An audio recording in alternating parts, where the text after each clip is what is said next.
Hey there everyone, it is MisterStubstep, and here I am again with another video that nobody asked for, but I thought it would be an interesting video to kind of put together and then also kind of start a discussion. And I'd be curious, for those of you that do collect a master set or some type of complete set of something, what you collect and then how you go about it. So I'm going to go through my process, and then yeah, that's pretty much it. So starting out, the age-old question actually, and philosophers have been arguing it since the beginning of card games, but what is a master set? So I think the definition of a complete set is actually I think both are kind of on a spectrum. So what I've heard for a complete set is getting one of every single numbered card within the set. So if a set has 100 cards, you get one card of the one numbered 1, then 2, then 3, all the way to 100. And some people even say that a complete set does not require secret rares. So anything, at least in the Pokemon realm, anything with the numerator, that number greater than the number in the denominator. For example, this Curlia has a number, oh my gosh, okay, Shiny Vault 35 out of Shiny Vault 94. So if, for example, there was a Shiny Vault 95 out of Shiny Vault 94, which Shiny Vault is a really bad example, but if it was over that number, then that would be considered a secret rare, except in like rare cases like the Mew in Celebrations, where that's 25 out of 25, but in the like little Elite Trainer box like book, it says that it's a secret rare, but that one's a special case. So complete set, every numbered card within the set, just one, and then potentially secret rares. I've seen definitions of both where you don't get the secret rares or you do. That could still be a complete set. And then a master set is pretty much all the above plus all variants. So for example, from like a normal core set, I would say the base card, the reverse holo, then all the ultra rares, all the secret rares.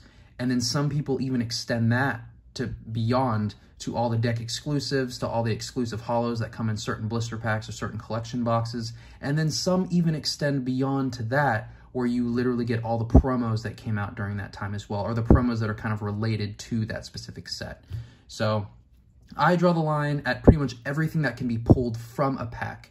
So that includes the non-holos, the reverse holos, the holo rares, the non-holo rares, the uncommons, both versions, and then all the ultra rares. I can't think of any ultra rares off the top of my head that have different variants. And if they do have different variants, then they have a different number. So to me, that's a different card within the set. That's all I collect. If I get deck exclusives or those exclusive cards, I just put those at the end. I know Mr. Mewman, for at least a lot of the modern sets, he's a really good resource for figuring out what the master set that you're trying to pursue can contain, and then you can kind of choose where you want to draw the line. He doesn't showcase promos too much. I know he did for Celebrations and maybe for some other sets, but that's how you can do it. And then if you want to extend even beyond, people have collected every single error within that set as well. That's seen more in some of the vintage stuff because there's not like reverse holos and all that stuff. So they get every single card in Unlimited, every single card in First Edition, you know, and then all the known errors and all that stuff. But I mean, a lot of that stuff is really hard to track. So where I draw the line is every single card that you can pull from a pack. That's what I want. That's what I want to collect. Everything else is icing. If I get the promos, awesome. If I get the exclusives, awesome. So yeah, you have to decide where you want that line to be drawn. But yeah, master set versus complete set. A lot of times they get used interchangeably, but I'm going to be talking about, you know, master sets in this video. Nothing wrong with complete sets. It's very satisfying to be able to check the block on every single card. But if I have like a mix of reverse holos and non-holos, that would just really bother me, so I try to collect them all. So next, what set are you trying to complete? That's the next question that you're trying to complete. And the biggest factors that I think that you should take into account is, can you afford the set? So greatest like way to check is just go on a TCG Player, go to the Pokemon section, you go to the drop down at the very bottom, you should see price guide, click on that price guide, and then scroll down and click what set that you want, and then sort by like most expensive to least expensive, and basically just go through like those top 10 cards. If those seem way out of your price range, then probably not a set that you should probably be collecting. Like for example, if I were to go right now and look at Evolving Skies, the amount of cards that are over $10 in that set still is just ridiculous. Granted, a lot of that is based off of like near mint, lightly played condition, those prices that are showing there. And if you wanted to, you could get worse condition and get it for a lot cheaper. But for a lot of modern sets, it'll be harder to find, you know, those damaged, heavily played cards. Vintage, however, I do collect a lot of, you know, the damaged to moderately played cards because it's more affordable, and, you know, there are so many of them out there, so I'm able to find those. Which brings me to my next point. Is the set that you're trying to complete even accessible? So Will this be a set that you have to buy all online? Is this a set that's still actively being printed and you can actually just pull cards from sets? If you're doing a modern set that's actively being printed, my recommendation is opening up 1 or 2 booster boxes max. Maybe some collection boxes and stuff if you want promos or whatever, but I would say max 2 booster boxes, and then from there just buy singles. Like, the way that the pull rates are nowadays, it is not worth it to try to pull every single card. Now, if you've got those connections, or, you know, you run in a storefront and you want to open up stuff to get singles, then by all means, open thousands of packs if you can. But I can only speak from my position. That's not something I'm able to do. I open up max 2 booster boxes from a set, because after 2 booster boxes, you just get so many duplicates in the hollow, or like in the hollow and below range. And to me, that just, you get so much bulk so quick, and to me, it's not worth it. I would rather just go straight to the singles that I like. But yeah, is it accessible? If you're trying to collect older stuff, you know, if not accessible, but it is accessible online, is it still within your price range? If not, what condition are you actually wanting this set in? The way I determine if it's anything modern, I try to find near mint to lightly played. And then if it's vintage and older, depending on the set, I go down to damaged, or I go down to heavily/moderately played, depending on the cards that I have from my childhood.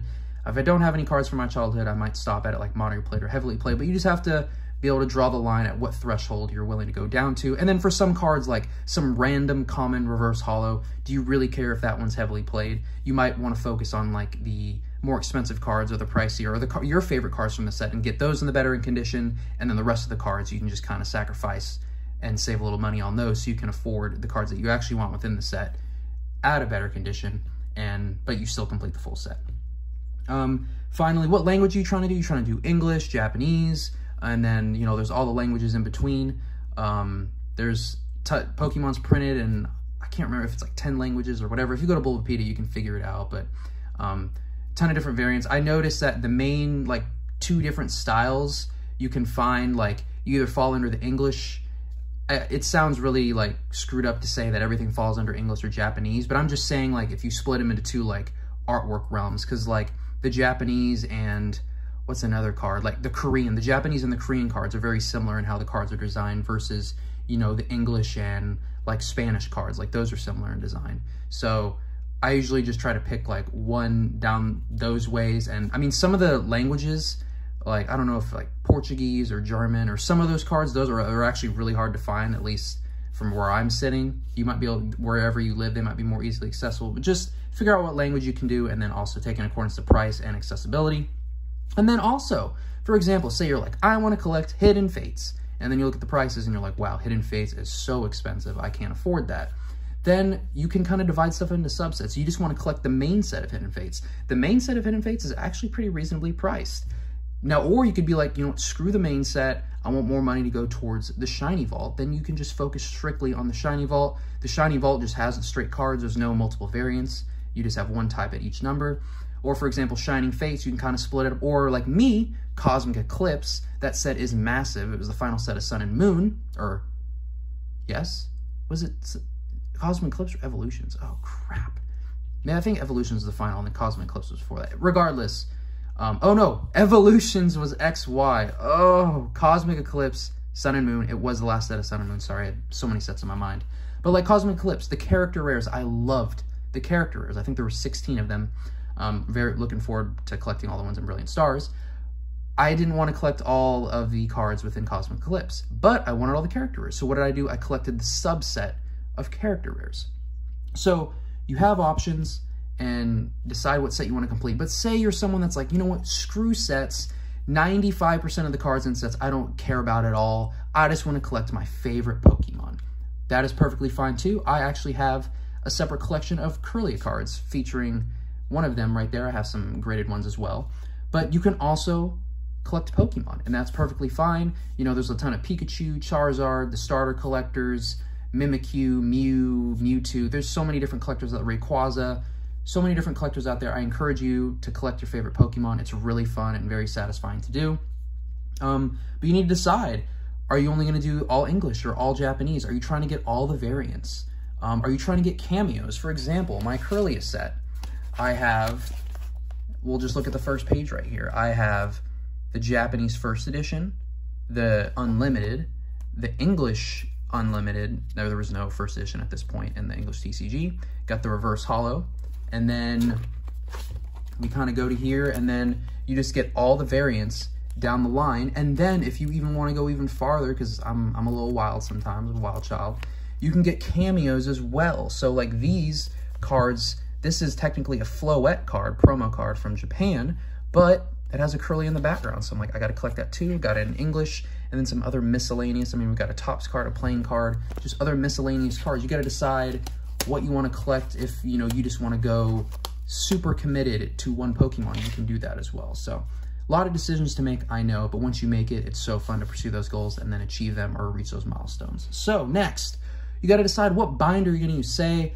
okay, I want to complete this set. Let's do it. So as of recently, I had an amazing pull, and I pulled a card from Vivid Voltage that basically triggered me to collect the master set. My rule for deciding what sets to collect master sets of, I made a decision when I came back to the hobby that I was going to collect a base set through Neo Destiny. I'm up to, I have 3 more Neo sets left that I have to complete, and everything else I've completed. But then anything after that, if I have the most valuable card from that set, I will pursue a master set of that set. So it might be wild, but if you think about it, like say a card, a lot of sets in Pokemon are kind of top heavy. Like they have like, you know, 1 to 3 cards that are really expensive, and the rest of the set is dirt cheap. So if I already have those cards, then I should be able to afford the rest of the set. But if there's a set that I don't have the most expensive card from, then I'm probably not going to be able to afford that set. So recently, Vivid Voltage, I decided I want to collect that set. Now you have to identify how many cards are in that master set, because the last thing I want you to do is pursue a set like Fusion Strike and realize that the amount of cards in Fusion Strike for the master set is beyond 360, and it's even beyond the 3x4 binder. I think it holds 480, I believe, because Fusion Strike is so huge and there's so many reverse holos. It can't even be contained in a traditional 3x4, so you have to go even bigger than that. You have to go to one that has like over 500 cards in it. So decide how big the set is. Fortunately, Vivid Voltage, I think, is right around 340 cards, according to Mr. Mewman's master set video. Once again, really great resource for any like modern sets like Sword and Shield and On. I think he also did a master set on Hidden Fates. And he includes exclusives too that come out of, you know, theme decks or like the V-Battle decks or whatever. So really cool. But luckily, chose this binder, got it from Target. It was $25. Usually these Ultra Pro binders run for about 20 bucks. I keep majority of my master sets in these, except for the ones that are bigger in the 3x4, and then I use a different brand. I think the Vault X binders. But then if you're collecting a Pokemon, I did just a 4-pocket binder. And this works perfectly fine too. I still have plenty of empty pages. And I mean, Curlia gets printed a decent amount because of Gardevoir, but you know, if it ever does go beyond this binder, then I can just upgrade. And then if you're going really small, you can also get 2-pocket binders. Like there's options out there for you. Shout out to Sharky Sailor. First and only fan mail to date, but still, I have pride in that. But yeah, so you have options that way. So you have to make a decision with which binder. Just make sure you do the math beforehand, because the last thing you want to do, because I've done it, is you put all the cards in the binder and then realize, oh no, it doesn't fit. And then, you know, if you have like OCD like me, sometimes that would really bother me, having all my cards in a binder and then having like a few outside of that. And it just makes sense to have them all in one binder. So what we're going to do is I'm going to pull out this binder. So when I am collecting sets, but not master sets, I put them in these jumbo 3-ring binders. As you can tell, this one contains Vivid Voltage, and I actually have to move all of my Vivid Voltage cards out of here into that binder since I'm now collecting the master set. So pretty much everything in here is all the Sword and Shield sets that I'm not actively pursuing a master set of. Of course, if I'm opening packs, I'm always going to have a binder set of any set that I open regardless, because that's just how I like to organize my cards, and then the bulk, you know, goes into a box. But what am I doing? I already went past Vivid Voltage. So what I'm going to do is I'm actually going to go in here and take out all these cards and put them into that binder that I just showed you that I got from Target. And I'll just show you how I lay them out, you know, what sleeves I use and just what arrangement I use and the different options. And then that will pretty much be the video. So I will take some of these out and then we'll go right to the binder. All right, so we have everything out of that jumbo binder. Well, okay, it's not jumbo because it doesn't hold jumbo cards, but the 3-inch thick binder. And basically what I'm gonna do is I'm gonna go card by card, sleeve them up and put them into my binder. And so you may be wondering, why in the world am I sleeving up, you know, some common, uncommon cards?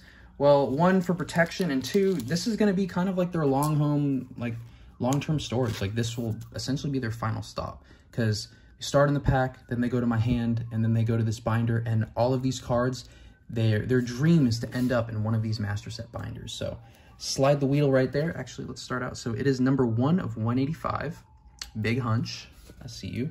And we slide that in right there. These are side-loading binders, which is very nice. Disregard the police in the background. I should have 5 minutes before they get here so I can finish this video. So we have the reverse holo. So some people, there is space. I have a really in-depth video. Sorry, I had to wait for that Doppler effect to start because it just kept getting louder and louder. So I do have a video where I go in depth on some Ultra Pro sleeves. These are the premium sleeves. They actually increase in price by like 50 cents, so now they're $2.50 for 100. There's also the penny sleeves that usually go for about $1 for 100, hence the name penny sleeves. But I think maybe those have even gone up in price. I have no idea.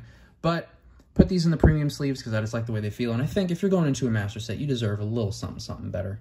But you are going to be using a lot of sleeves, so that's kind of why I don't use super nice sleeves, because you're going to be using like 300-something sleeves, at least for a lot of these cards. I mean, my Ultra Rares should already be sleeved, but a lot of these commons and uncommons, are you going to really waste those expensive, you know, Dragon Shield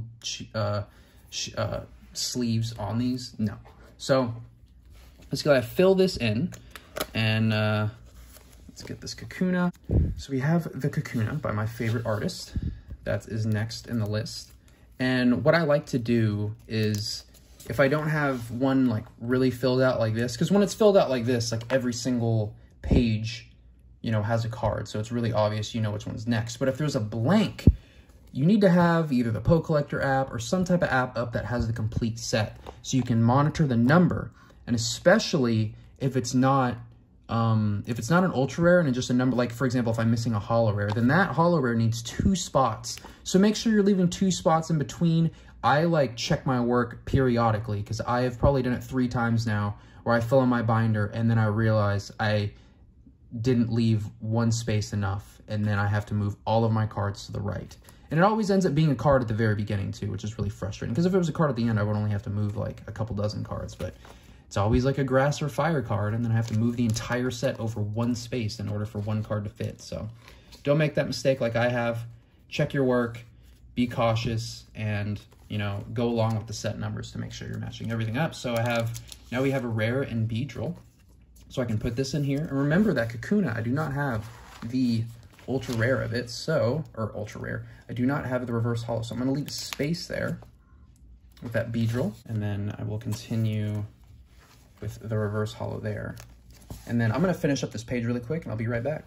So now we can sit back and kind of admire that first page. So as you can see, the only one that's missing from the first page is that Kakuna reverse holo, which is pretty nice. Why this is useful is when I fill out, I'll probably show at the end when I fill out all the cards that I have currently, and it makes it really useful if you have an LGS nearby with like reverse holos or bulk that you can kind of search for. You can literally take like above photos of everything, and then you'll immediately see which spaces you're missing, because there are apps that track reverse holos and all that stuff, but I don't go that in depth on Poke Collector. I just check off the ones that I have, so I know which cards that I need to like buy on TCG Player, but without having to go to my binders every single time, or if I'm out and about, I have a quick reference to see what cards I'm missing. But yeah, I do it this way, where I have the non-holo and then the holo. You can stack them. I've seen some people only use reverse holos in their sets, and they don't even include these cards because they're like, these cards are trash. I only want the shiny stuff, which I can understand that well. You save on binder space, you might save on money. You might be able to fit multiple sets into 1 binder. I know for a lot of the vintage sets, I'm able to do that. So let me continue filling this up, and then we'll kind of just go over everything in review. Also, while it's on my mind, some people ask, oh, what about energies? So before, energy used to always be numbered, so they would just naturally come into the set. But recently, energies aren't numbered anymore, and they've basically become like dirt bulk. Like most people will just pay a penny, if that, for them. And so what I do is, if it's a base set, or if a new energy came out with that set, then I include energies in the set. Or if it's a special set, I try to include all the reverse holo energies, because a lot of the special sets recently, there's a chance that you can pull a reverse holo energy. So that's what I do. For example, Sword and Shield base, I have a full set of energies in that one, because that's when the new Sword and Shield energies came out. And then for some reason I ever collect Brilliant Stars, or I do a master set of Brilliant Stars, I will, usually when a new energy comes out regardless, I put a full set to the side because they're pretty common. And then with Brilliant Stars, I would include a full set of energies with Brilliant Stars. All right, so now we can take a look at the finished product. So here I've moved all of my Vivid Voltage over to this Ultra Pro binder. It was around $300, 40-something cards, or close to that since I'm missing some. And I would say it took me about an hour, hour and a half to move them all over. I had just like a video on in the background or something while I was moving everything. So as you can see, not complete, but in the process, still missing a lot of reverse holos and a few ultra rares and then a bunch of full arts and rainbows at the end. But as you can see, if I'm like going out, actually this isn't a good page. So say I'm going out to the LGS right here, right where you're seeing on the screen, I snap a photo of this and then I immediately know I'm missing Electrode reverse holo, Jolteon reverse holo, Electrike, Manectric, and then so on and so forth. And if for some reason I'm like, oh, I don't know what that is, then I can still reference my list if I'm missing like an ultra rare or something. But yeah, that's pretty much what I do. And a lot of gaps. You'll notice these energy cards. If I have an energy card there, that means that the card is either at grading or I plan to send it to get graded. I know this probably bothers a lot of people, but deep down I know I have this card, so that's why I use the energy card, usually trying to be the same color of the card itself as a placeholder. And then if you want to see what a full master set looks like, just so, because that one, you know, it's a little sparse here and there. I just have my Evolutions one here. This is probably my favorite one to go back to. I have both these graded and both returned. That's why I was able to do a video on them, but this is just one of the most satisfying master sets to look at. I mean, I feel like the prices of these might have slowly increased, but I mean, I don't think the Charizards are too expensive. But if you want a good place to start, if you were in the hobby around this time, the Evolutions Master Set is one of the most fun sets to complete because it's just so much nostalgia and it's fairly small and it's just a lot of fun. And then, of course, you get beautiful full arts. So a lot of people might see, like, these aren't super expensive binders. Like, they're 20 bucks, and people might think, oh, with that band or whatever, you're, like, damaging the cards. Now, you know, of course, there are instances of everything with ring binders, with these, with other binders, like damage and bending and all that stuff. But me, I put the band on like normal, and I always store vertically. So, you know, there's less just pressure and weight on the cards themselves. And even if the cards are laying like this for a little bit, I mean, if the binder is full, it's just a bunch of cards like stacked on each other. Like, a lot of people would see that because of the band and be like, ooh, that's danger. But I store them vertically. I haven't noticed any damage. I'm sure there's instances out there with damage, but I think bang for your buck, because I'm collecting a ton of master sets, so I think these are just the best bang, because I'm not trying to spend, you know, $50, $60 on every single binder for a master set when I can get 3 for that price. But yeah, and then also, if you're not sure what to do, I mainly reuse these when a new set comes out, but if you don't like reusing them, because they get a little bit foggy, you can't really see on the camera now, but they're actually really good for sending off cards too. Like, if you fold both ends into like the middle or to one side, kind of like how it's broken up into thirds, you can actually put cards in there, and it fits perfectly in an envelope, and it's good for sending cards that way too. Obviously put some like sturdy backing in there too, but these are pretty handy to like keep a bunch of cards together. But yeah, that's actually all I have for this video. I know this one was long, I rambled a lot, but I really want to, you know, get some feedback how you collect master sets, if you even collect master sets. Maybe you only collect graded cards, maybe you only collect cards of a certain artist, certain Pokemon. Please let me know what you got down below, and I want to thank you so much for watching, and have a good one.